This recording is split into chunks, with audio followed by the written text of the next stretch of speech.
Welcome to this post-game press conference of the 2024 NCAA Division III softball tournament. Super regional action today from Salisbury. Tufts defeating Salisbury 3-0. We're joined by representatives of the Jumbos. In the middle is head coach Lauren Epstein. On the left is pitcher Sophie DeCoco, and on the right, center fielder Michelle Edelman. So, Coach, just a general summary on the game that was. Yeah, what an exciting game. Just Salisbury is such a strong opponent, so just proud of our group for sticking with it.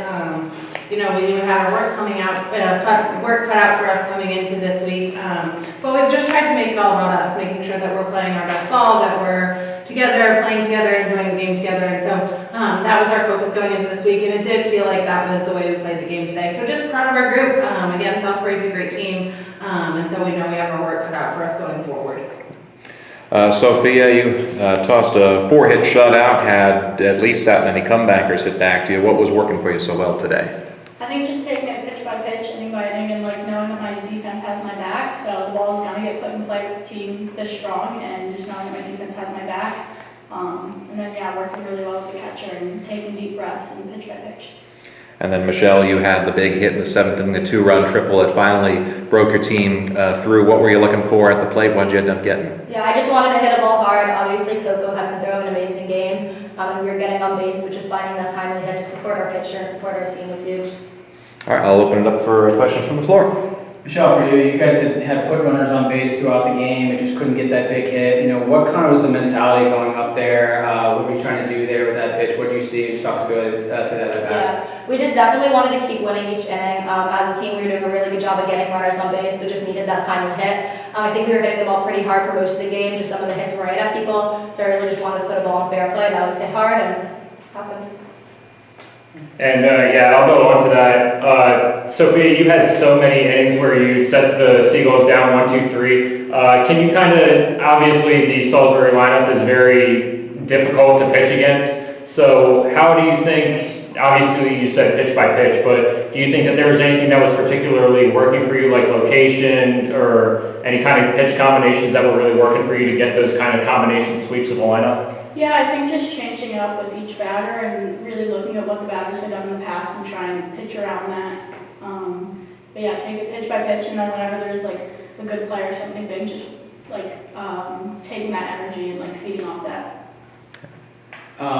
Michelle, for you, actually, Coco, for you as well. You guys have faced a little bit of adversity the last couple of weeks, obviously in the NCAA tournament. You guys followed up Rochester, you battled back. How was that experience in those two tournaments last week in the regionals, and then kind of prepared you for this spot?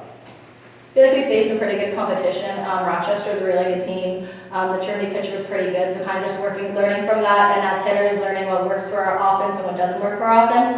I think we use it as a huge learning moment, and it's why we're playing our best softball in May. I think just feeding off each other and doing everything for the team and for the people around us. In these past few weeks of season, we're together constantly, so just being able to get really close and want more innings together, and just there's a lot on the line, and just being happy to be with each other for a longer period of time. And then I'll just ask one more question. Early on in the game, you guys got some runners on base, but then had trouble getting them home necessarily until obviously the 7th inning. So maybe all three of you, if you have something to comment, but when you got those runners on base, what do you think that you could have done differently in a way, if there is anything? Because whether it be choices, like whether to send the runner or not, or just decision making like that when they were initially stranded, what do you think could have changed to get them home? I'm not sure that much could have changed. I think that's the ups and downs of softball, right? We're going to do the best to put runners on and get that timely hit, and that's what finally happened for us. But I think just mentally staying in the game and staying with it, knowing that we're right there, we're knocking on the door, and that our time will come is just really important in those kind of situations. The team really kept their energy up the entire time. They were excited every time we went to bat. So I think that's kind of all that we can do in those situations, and just wait for that timely hit to come. I'll chime in here. You guys are the first team to beat Salisbury at home in the NCAA tournament since 2011. What were each of you doing in 2011? 2011, how old was I? 9? What grade is that? I was starting to play softball, actually. That's my first start pitching, so playing travel softball. I was playing travel softball, probably maybe soccer, I don't know. I was coaching at Kobe University. I just think it speaks to the team and the opponent. I think, like we said, we're going into this weekend just worried about us. And the other 9 on the other side. It doesn't matter to us who they are. We're just gonna try to play our best game, and, we believe that if we play our best game, that gives us the best chance to win. So, they're a great team. It's a hard place to play. We respect to have the heck out of them, but just part of our group for playing our game today and doing our thing.